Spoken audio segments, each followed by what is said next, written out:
During these presentations, there's been little reference to the Civil War. For the most part, it centered in the East and was not a significant factor in westward expansion, other than many participants went west after its conclusion seeking a new life. Some took deeply rooted hatreds with them. Over all the years watching Western films, I would hear reference to Quantrill's Raiders, usually as a way of emphasizing how ruthless a killer the bad guy was.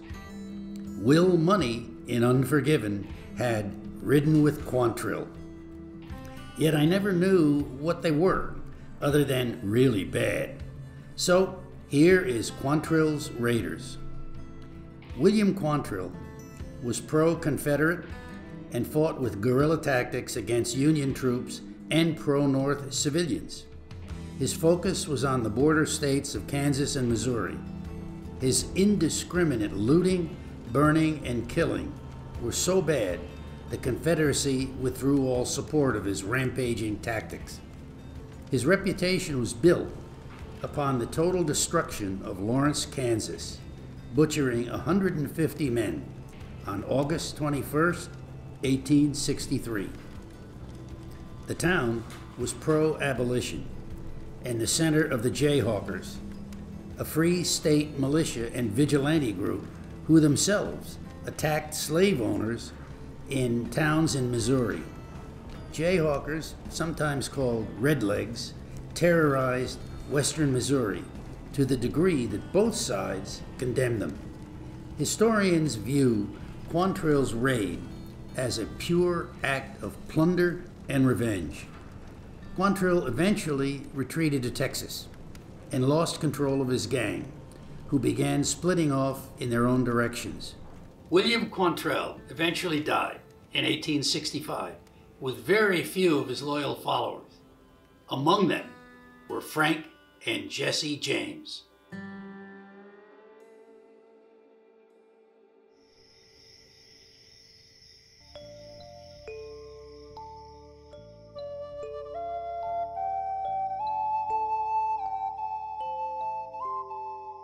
The first thing I can remember is my father telling me about war. The old people constantly talked about war. That was the school in which I was brought up, the war school. If an Indian wanted to win distinction, he must be a good man as well as a good fighter. Chief Apache John, 1914. At birth, the Indian boy is bathed in water. To cleanse and emphasize water sustains life. The umbilical cord is cut and placed in an amulet attached to his cradle. For many tribes, the sun was the supreme chief of the world, and the young mother holds her boy child aloft, asking for health, long life, and success in war. The boy learns from the tribal elders. Constant, detailed, and repetitive stories shape his character. Play takes the form of mock hunting and war raids, with small bows and other weapons to play with. Here is a Sioux boy in 1880, playing at being a warrior. While growing older, the games were to build strength and endurance, especially with lacrosse, which was violent and warlike. His first responsibility is to care and feed the highly prized horses of the tribe. After the boy learns to respect horses, he is given his own horse. After intense training with his horse, he prepares for his 4 days of fasting and prayer until he discovers his spiritual guide, or medicine, which will become his life's power for the remainder of his days. This is called his vision quest. Upon return to the tribe, he goes on his first hunt, and all that he kills is shared with the elderly, thus learning generosity. He is now ready to join his first raiding party to steal horses from his enemy. If one of his tribe is killed, a war party is formed. there will be retaliation. Returning from a successful war party, he will receive praise and be awarded eagle feathers. When he becomes elderly and is no longer participating in raiding parties, he will instruct the young ones, telling them of his victories.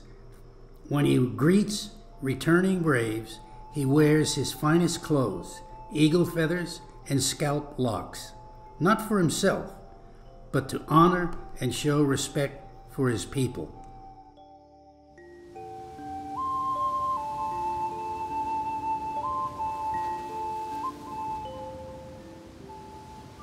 History shows us when the two cultures met on the eastern shore, Native Americans and European colonists, conflict was inevitable. It just meant when, how often, and the outcome. Documenting the history reveals many different points of view, but one thing is certain. Repeated conflicts existed between 1622 with the Jamestown Massacre, when 350 of 1,200 colonists were killed, and the Battle of Wounded Knee in 1890, when 200 to possibly 350 Sioux were killed, half women and children. Minor skirmishes continued with the Apache until 1924. However you count, it's over 250 years, which could be considered America's longest armed conflict. Antagonism developed as the Indians steadily watched more unwanted whites move into their lands. Even before the formal start of the French and Indian Wars in 1754, skirmishes between the two world powers were being played out in the New World. The Indian nations were pressed hard to declare their loyalties and choose who to fight with and who to fight against, the French or the British. Often, single tribes within a larger confederacy fought on opposite sides. This conflict forced loyalties were well played out in the film Last of the Mohegans. Some of our country's finest illustrators contributed riveting images to James Fenimore Cooper's masterpiece, published in 1826. The French began in the early 1500s to try and establish colonies all over North America from Canada to Florida. Most failed after 1 year due to weather, disease, and Indian attacks. With the defeat of the French at the end of the French and Indian Wars in 1763, and their departure from the colonies, it was a short 12 years before the Revolutionary War would force the Eastern Indian tribes to make a choice again. This time, whether to side with the British or the colonists. Appreciating the important role bravery played within each tribe, they were engaged in conflict with each other long before the Europeans arrived and began their westward expansion. These encounters could be simply to steal horses or to capture members of their historic enemy tribes. It was a common practice to enslave captured prisoners. This painting, done in 1876, reveals that scalping the enemy was a known practice. Although conflicts with the Indians persisted during the Civil War years of 1861 to 65, they were of secondary importance, particularly throughout the territories where the war was being fought.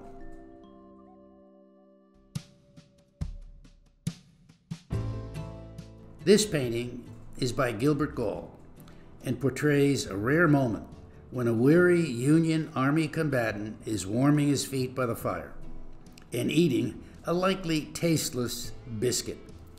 It also symbolizes the conclusion of the war. Many of the participants headed west for a new beginning and increased contact with Indians, more pressure for land to be settled, and an escalation of conflict. During the post-Civil War period, the Plains Indians really fought two wars. they made efforts to slow down the seemingly endless wagon trains of settlers. Seen here is a depiction of a lone wagon of immigrants desperately trying to fight off an attack with nothing more than a stick. The Second War was with the highly mobile U.S. cavalry, as portrayed by John Wayne as Captain Nathan Brittle in the 1949 film She Wore a Yellow Ribbon. The artists of the era were brilliant at creating enduring images of the cavalry trooper, rakish, bold, and undaunted. The struggle between the U.S. cavalry and the Plains Indians was being portrayed back east. This is a chromolithograph printed in 1899 depicting the cavalry on the chase. Another dramatization shows a daring rescue which occurred on July 11, 1869. The Cheyenne chief Tall Bull captured 2 white women, and the 5th Cavalry was chasing the war party. The ever-present Buffalo Bill was, in fact, a scout for the Union attempting the rescue. Years later, Cody reenacted the event in his Wild West show. Cody commissioned the artist to paint this scene, as he described it. The event did happen, but Cody's role may be a bit of showmanship. The encounters were real, usually violent, and often very quick. The U.S. cavalry was aggressive in their pursuit of the Plains tribes, but they fought back as any people believing they were fighting for their own land and way of life.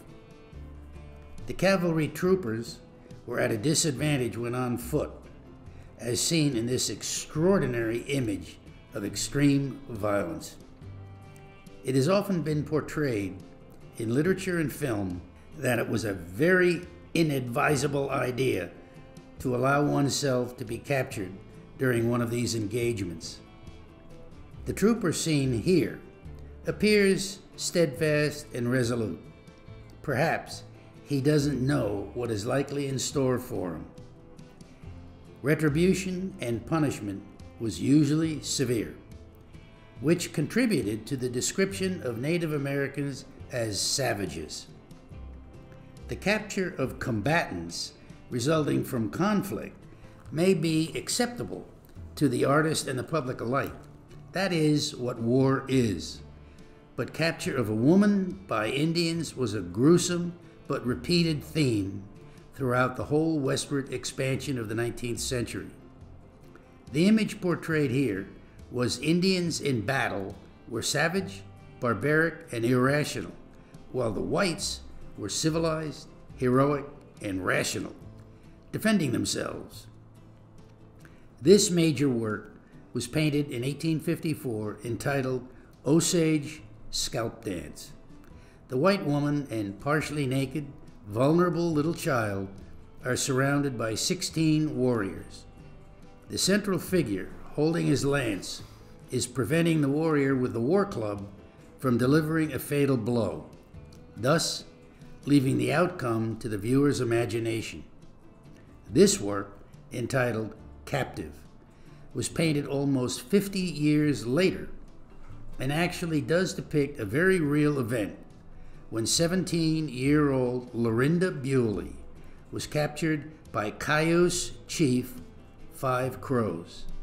The image depicted here, to most white viewers, would be seen as worse than death. A pivotal but extremely complex accomplishment that hastened the settlement of the West was the completion of the Transcontinental Railroad on May 10, 1869, at Promontory Point, Utah. To fully describe, it would take a whole segment. In simple terms, it was a competition between the Central Pacific, starting in Sacramento, and the Union Pacific from the Missouri River at Council Bluffs, Iowa. They were to meet and reduce travel time from the east to the west coast from 6 grueling months to just a few days. Proposed by Congress for funding in 1845, the first shovel full of dirt in Sacramento did not occur until 1863. Every form of corruption, infighting within both companies, payoffs, labor issues, once construction started, suspicious stock transactions, and repeated Indian raids, killings, destruction of railroad property occurred.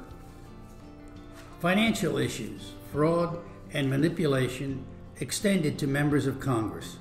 The Chinese laborers, many who came from the California gold fields, were at various points 80% of the labor force and rarely given credit for their role. This is the famous Golden Spike Ceremony image, known as the Champagne Photo, when the two sets of tracks were joined. Historians have noted no Chinese were allowed to appear in this photo. The Iron Horse, as the Native Americans called it, was a real threat to them and hastened the demand for their previously treaty-guaranteed land to make room for ever more settlers. And like cow towns, which were previously talked about, shanty towns erupted along sites with their own name, Hell on Wheels, and their expected own form of entertainment. The drama and power of a great cavalry charge at a full gallop with pistols drawn is captured in this iconic portrayal of the West. The great sculptor Harry Jackson has captured all this, the look, the intensity, and the speed in his work entitled The Flag Bearer. It took unusual courage to be the flag bearer. You were a marked target, and the carrier knew it. As we'll see in a moment, the American flag made a desirable war shirt for any brave who could capture it. And a trademark of Harry Jackson's, all of this is balanced on one leg. Where have they gone? The elusive ability of the Indian is seen in this very perceptive image of a cavalry officer pondering, where did his enemy go? His scouts tracked them to this very spot, but they're not here. It was often a cat and mouse game. The sculptor, Gordon Phillips, was born in Boone, North Carolina, named after the legendary Daniel Boone, whose wife, Rebecca, was in fact a distant relative of Phillips. This piece is remarkable for its detail, given its small size.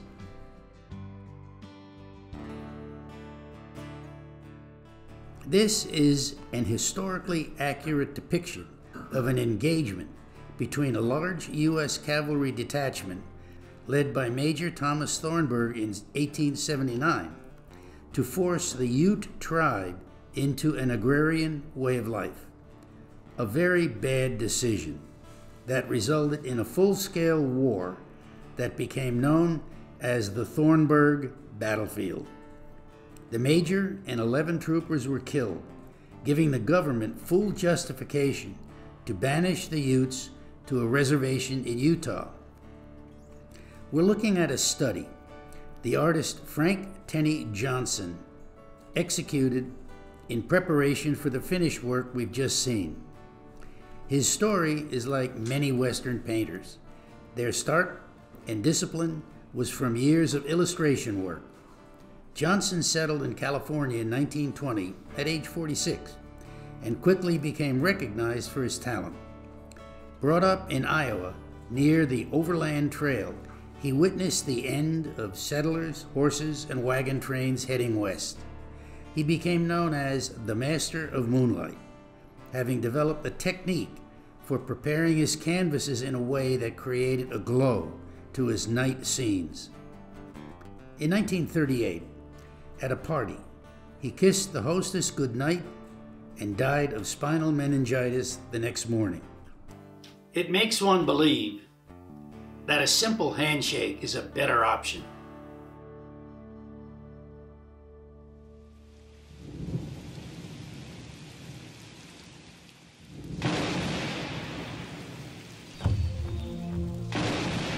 This is an extraordinary action figure by Dave McGarry. We saw an earlier standing figure of the same warrior wearing the American flag war shirt, entitled When Lightning Strikes. The figure is adorned with a split-horn buffalo headdress and trail of feathers, and carries a U.S. Cavalry Sharps rifle, which he likely obtained during an earlier engagement, and later decorated with brass nails on the rifle butt. To emphasize his ferocity and protect him in battle, he wears a lightning bolt across his face. He will be greatly admired when he returns to his camp, having stolen the horse and gear from a cavalry soldier. Converting important symbols captured from an enemy, the brave wears was heavily practiced by the Teton Sioux around the 1880s.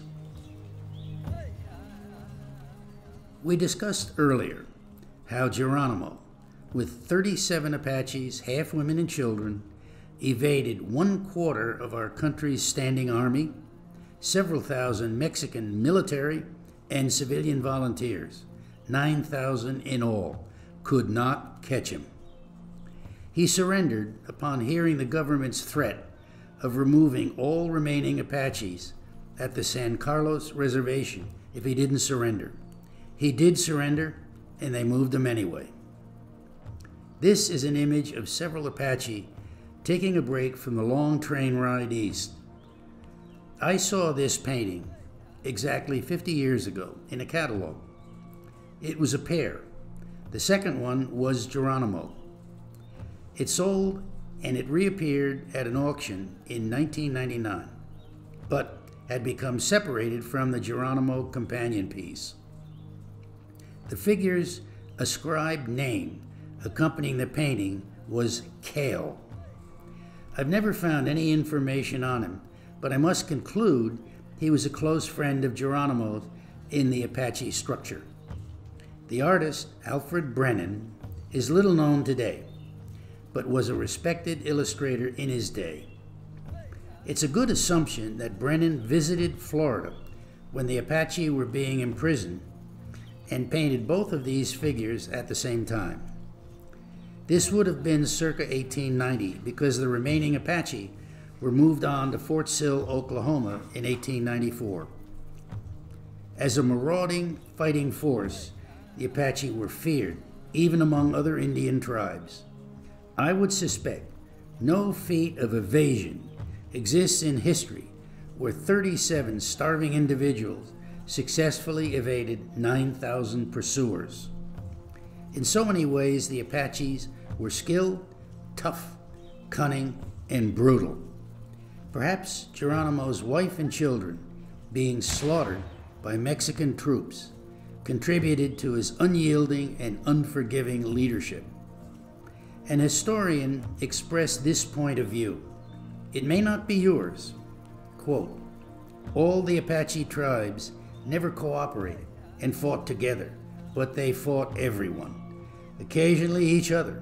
They were mainly raiders for pleasure. Warfare was the principal Apache vocation, and they gloried in it. The Apache was known to have outrun a cavalry rider on his horse."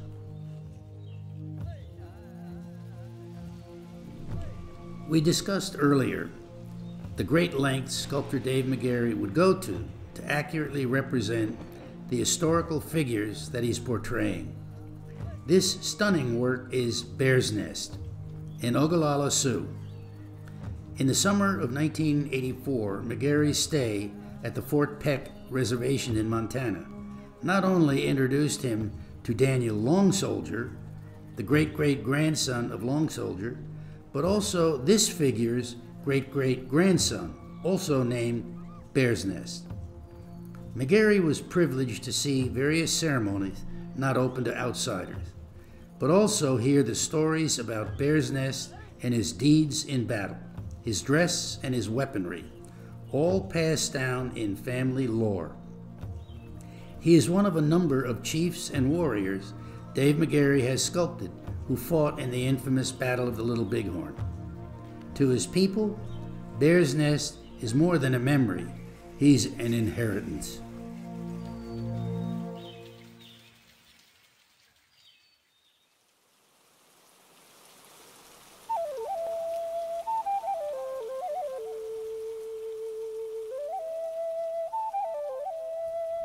As we know, Indian boys were taught to be warriors.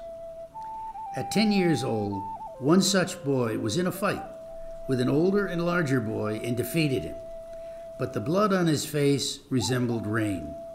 They named him Rain in the Face. Thereafter, simply Rain.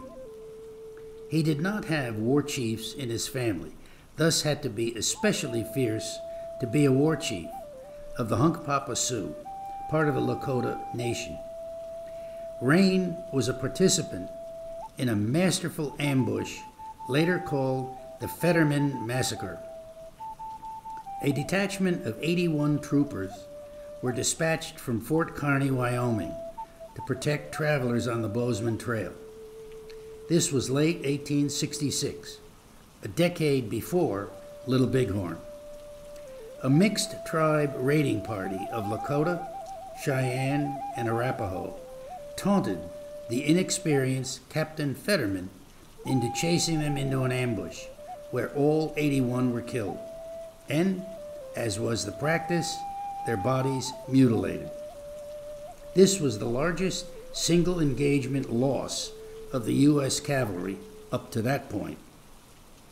Rain was to meet George Armstrong Custer at the time he was arrested and jailed. Rain was to meet Custer again. In 1868, the Second Treaty of Fort Laramie granted the Northern Plains Indians exclusive ownership of the Dakota Territory, 60 million acres of land.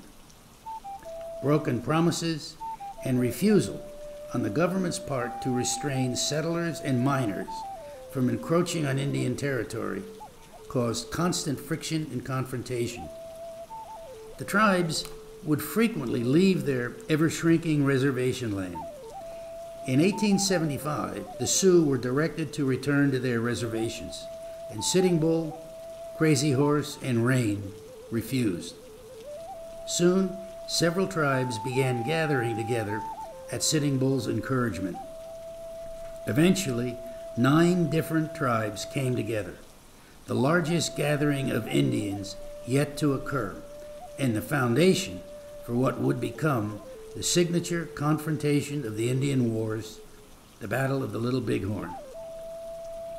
Fearing a massive uprising, the Army sent several detachments in search of Sitting Bull, believing his force to number somewhat less than 800.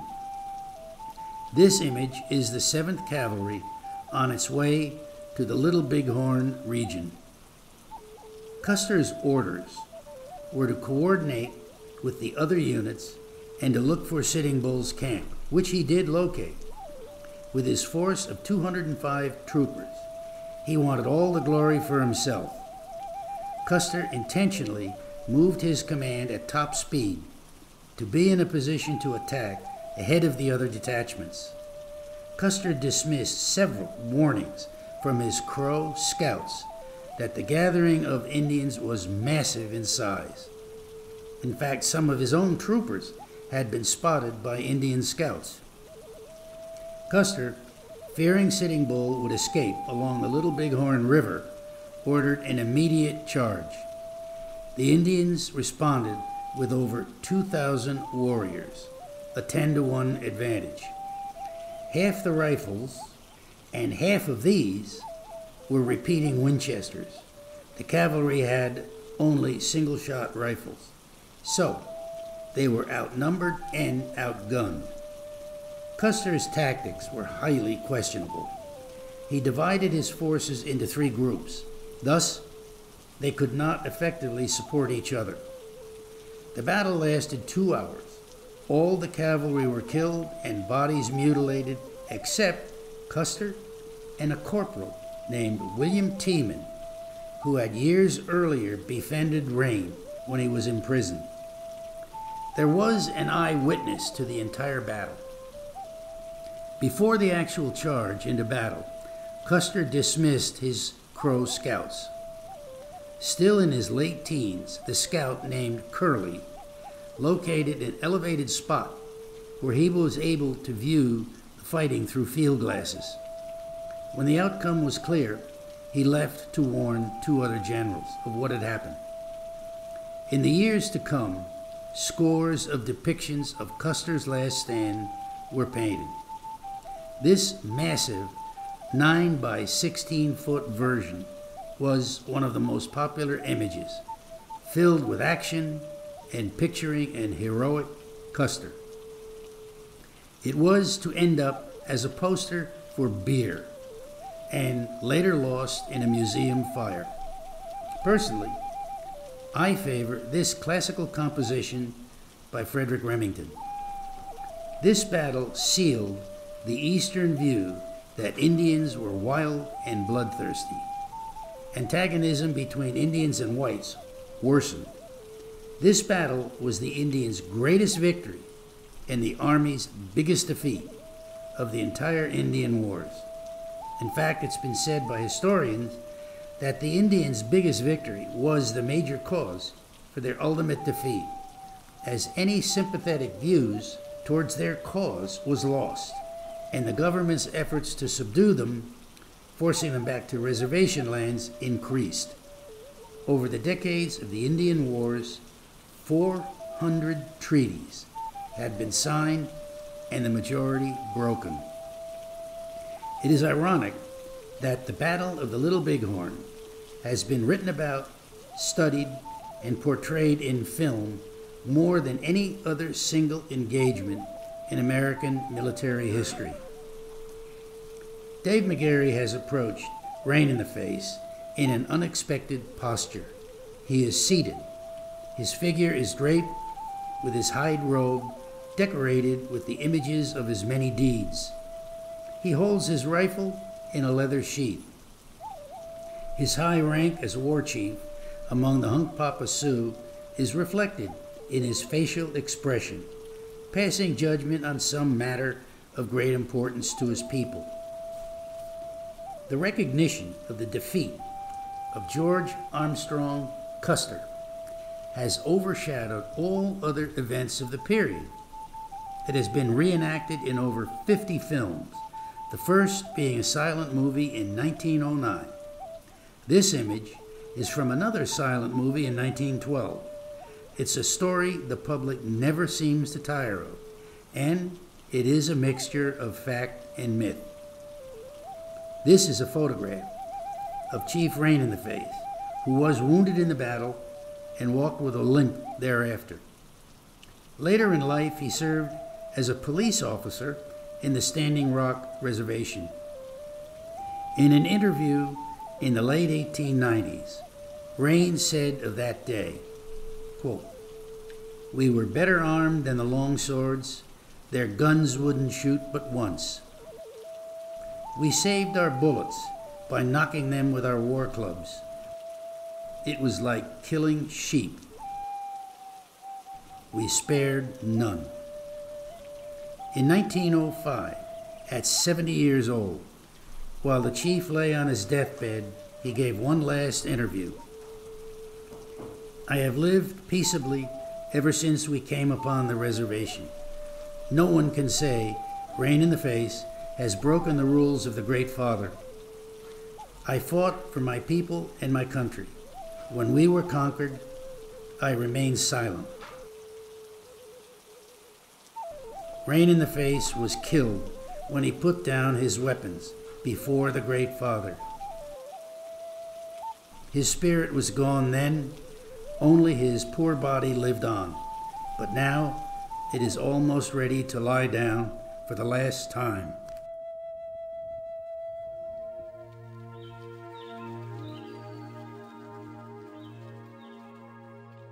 This is not the face of a man to be trifled with, and he wasn't. His ideas were perceptive. He could see the future, yet he abided by the will of the majority. Thus, the name of the piece, Matter of Honor. Crow King was a chief of the Hunkpapa Sioux. and likely the only chief to openly challenge and oppose Sitting Bull prior to the Battle of the Little Bighorn.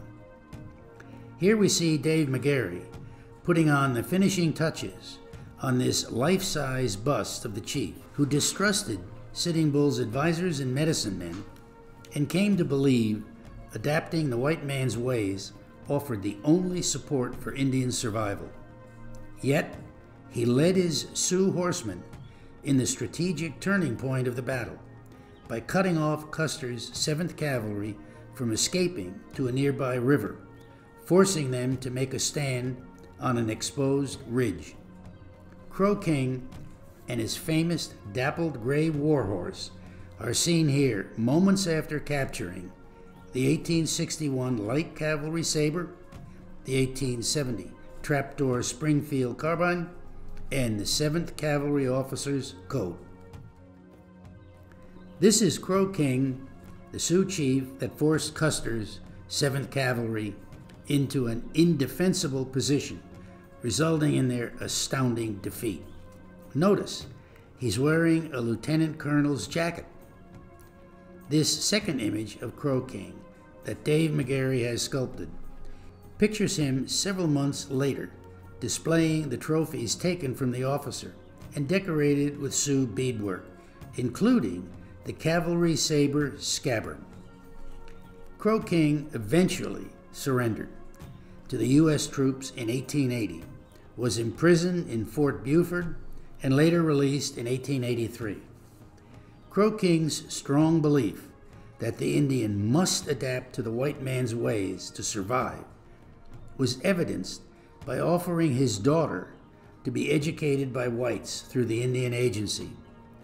At the end of his life, he counseled his people to pursue peace.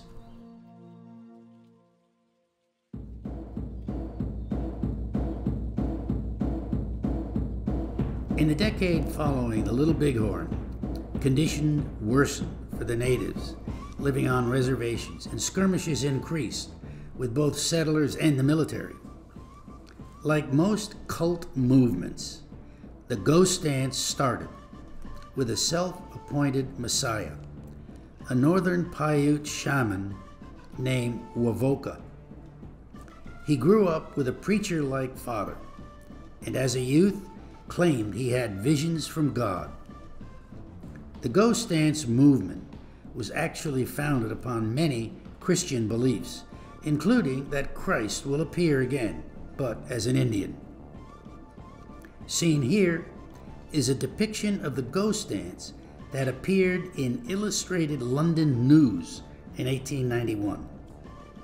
Wovoka claimed he was in the presence of God and was told all Indians must adopt this dance and that all evils in the world will be swept away, leaving the earth renewed, filled with love and faith. Initially, the gospel encouraged coexistence with the whites.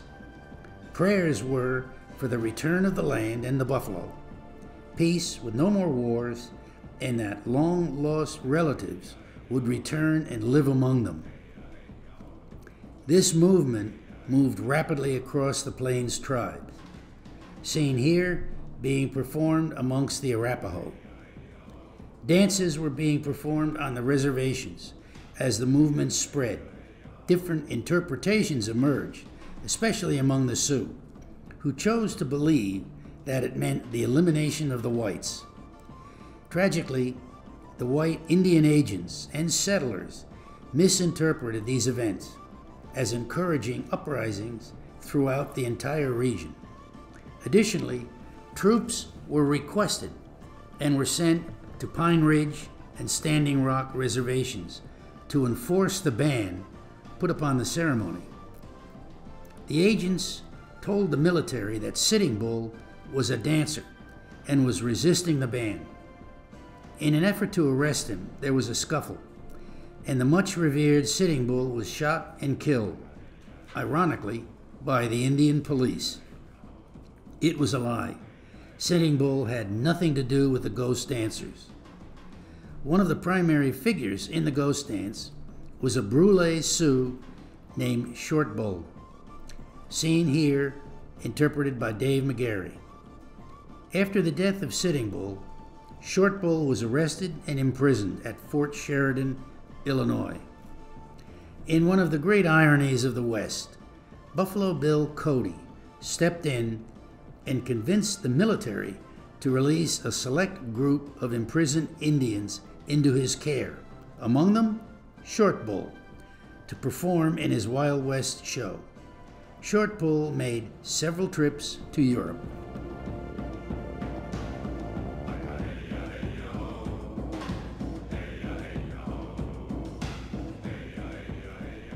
As a result of Sitting Bull's death, the overwhelming presence of the military, and the repression of the ghost dance, 350 men, women, and children left the reservation to seek others camped along Wounded Knee Creek.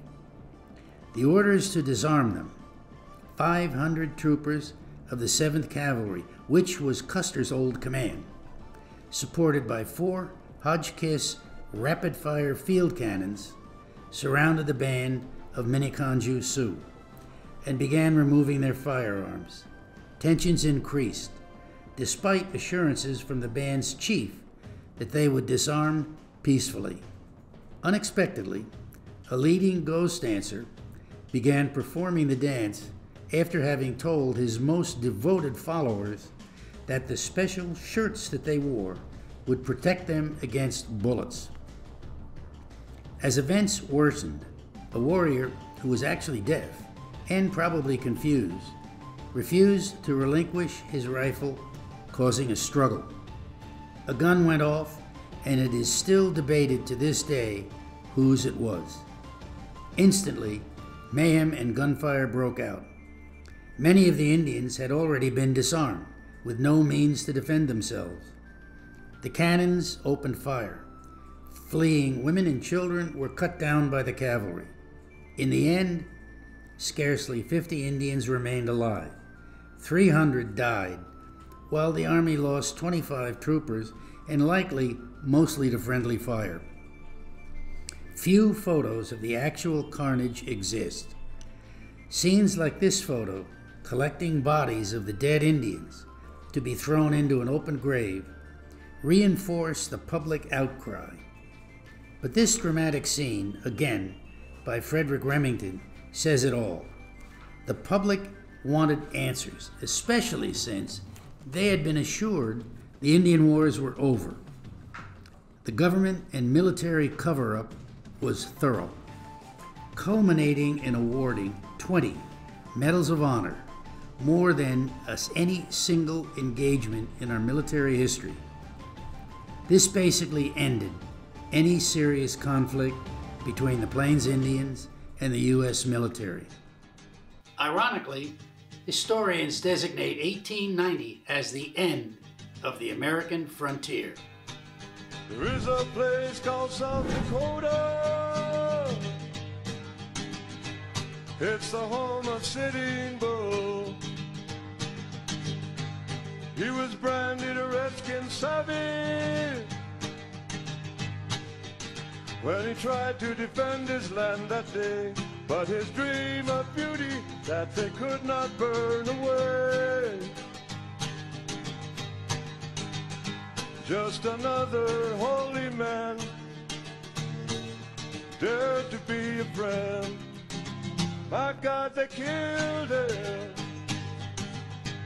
Sing a song of Sitting Bull.